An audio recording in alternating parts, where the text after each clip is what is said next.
Hello YouTube, this is Ryan from Ryan's Journey coming at you with an update. It is pretty much, this is almost my official 1 year surgery anniversary from vertical sleeve gastrectomy. So it's been a while, not as many updates lately, but I thought about 5 days away from officially being 1 year since surgery, I thought I'd make a little update. So I'm going to start off with numbers, go old school style here, keep it real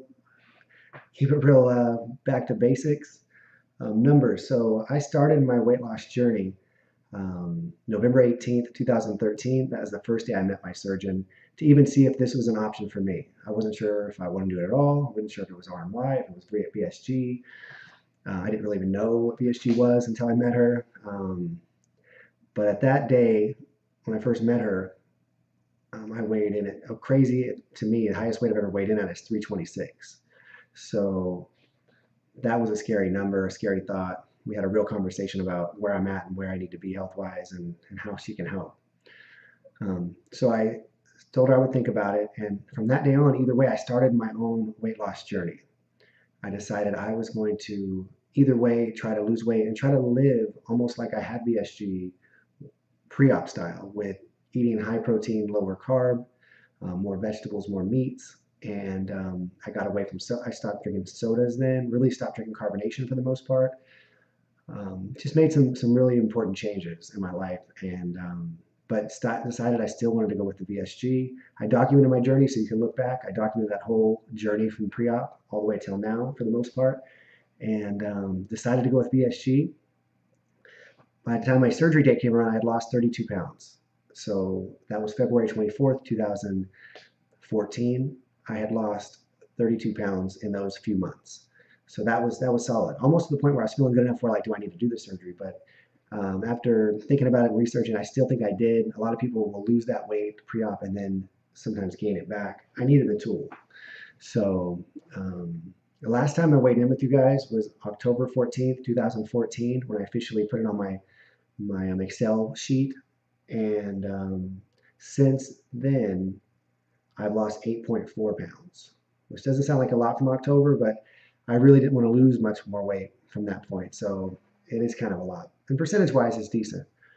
So my total loss since the start of my journey on that November 18th, that first 2013 when I met my surgeon, is 128.8. So very close to 130 pounds total loss. My since surgery loss is 96.8.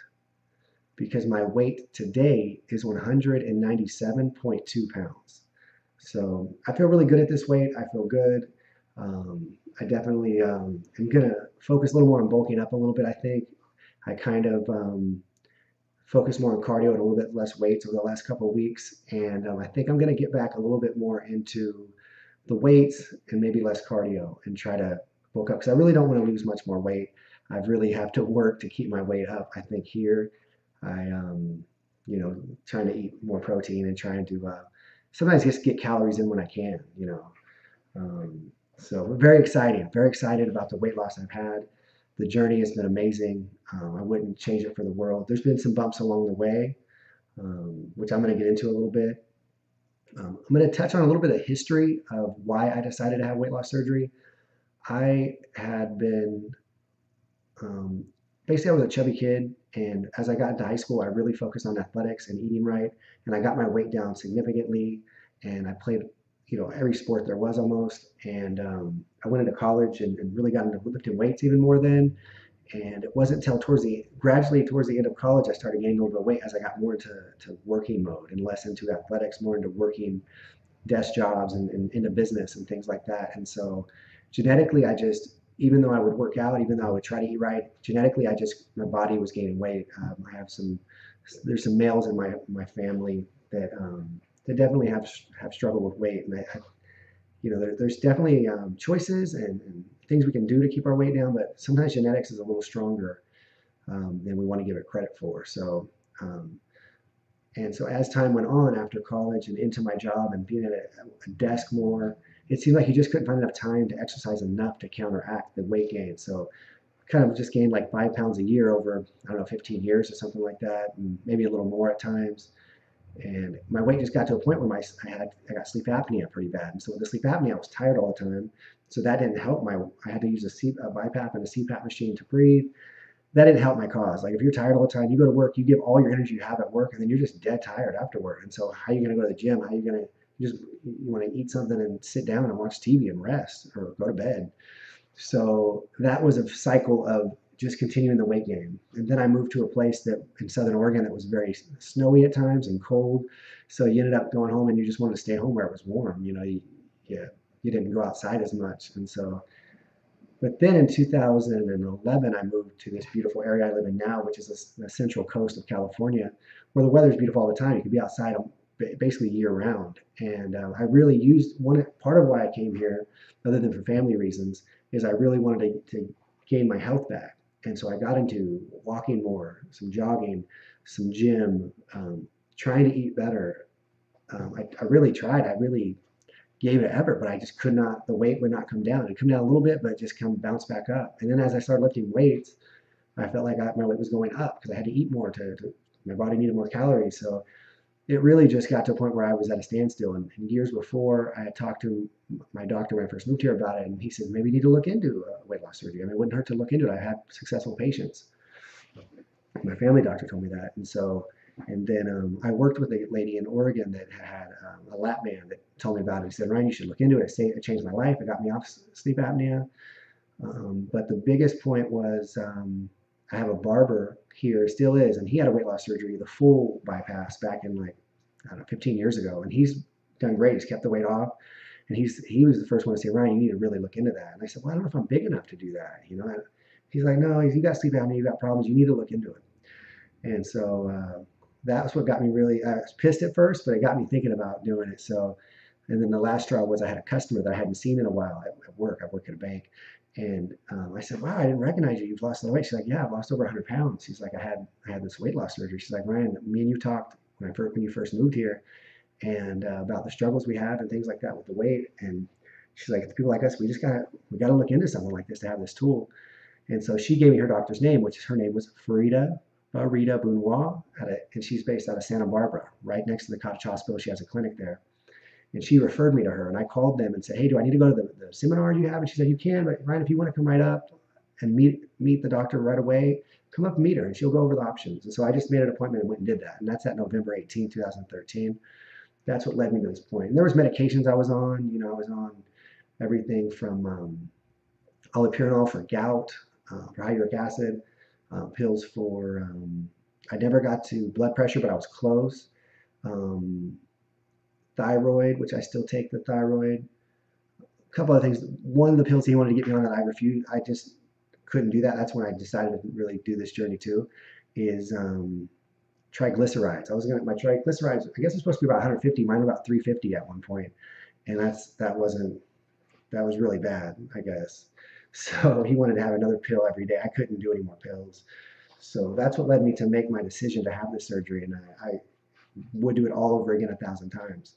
Now, also I had lots of knee pain. I had lots of lower back pain. My back would go out more because you had such a big stomach. It wasn't your body, no matter how strong you tried to do sit-up, push-ups and stuff, you couldn't strengthen your core enough to handle that kind of belly. And that's where most of my weight was. So, and then, so since surgery, I mean, it's been great. My blood results are all awesome now. My health, I feel good. I feel great. I don't use sleep apnea. I haven't used it for several months, like maybe 8 months.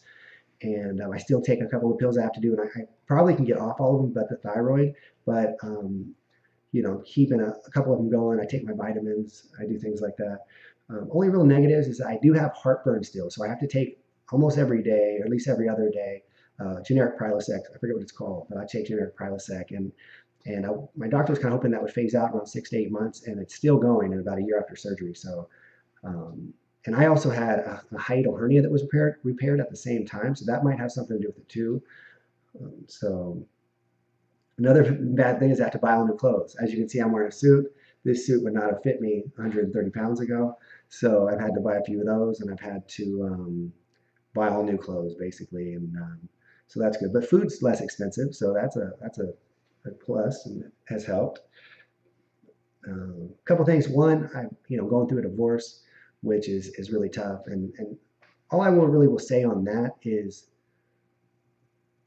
and it's been spoken before, if you have a great relationship and you have weight loss surgery, I think it's only going to get better.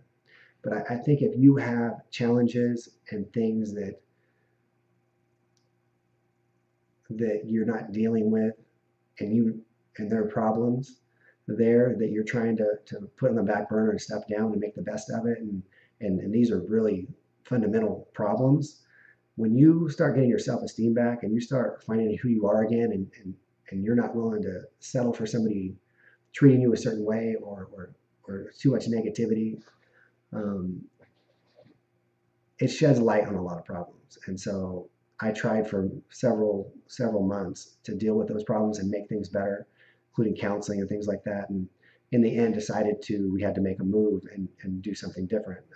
Not only for our sake, but for our son's sake. I have a 3.5-year-old boy, so I want him to see the people in his household as loving people, like the husband and wife, or whatever people are around him. I want him to see them as loving, happy people, and not some people who are going to be fighting or a negative energy or anything like that. So it's important, and I think it's been positive for him even through the separation. But but almost everything I do now is for my son, including doing this weight loss surgery. It was a big part of it for him to be around as a father. So that's two very difficult things. 1 year of weight loss journey and weight loss surgery, and also a divorce compounded with stressful work. Definitely stressful lives. Financial issues, all those things. But I would never change it for the world. And one other thing I want to talk about, like if we're talking about a little bit of negative sides, I think that we have to be aware of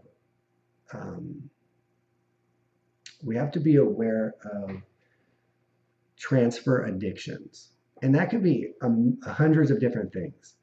But anything to excess is going to be bad. The transfer addiction could be, you can get into hobbies, you can get into music, you can get into playing instruments, you can get into fish aquariums, which is a hobby of mine that I haven't been in since, but maybe will someday get into again. You can get into sports, you can get into working out in the gym or running a lot and doing 5Ks and marathons. You can get into weights, whatever you're going to get into. I think it's got to be somewhat in moderation and somewhat in a healthy way. And the big one that people get into is alcohol. And I'm not innocent from that. I drank alcohol before I had surgery, and I drank alcohol after. The issue that we have, and this is why I think the doctors don't want you to drink alcohol. Now, I used to think maybe it was more because of the health reasons, the health concerns early on, like maybe the calories, maybe the just overall health of it. But I think that because you can drink somewhat healthy things, like my drink of choice is like vodka, diet cranberry, and lime. Like that's not that bad. So you can do healthier things. But the problem is that a lot of us would use food to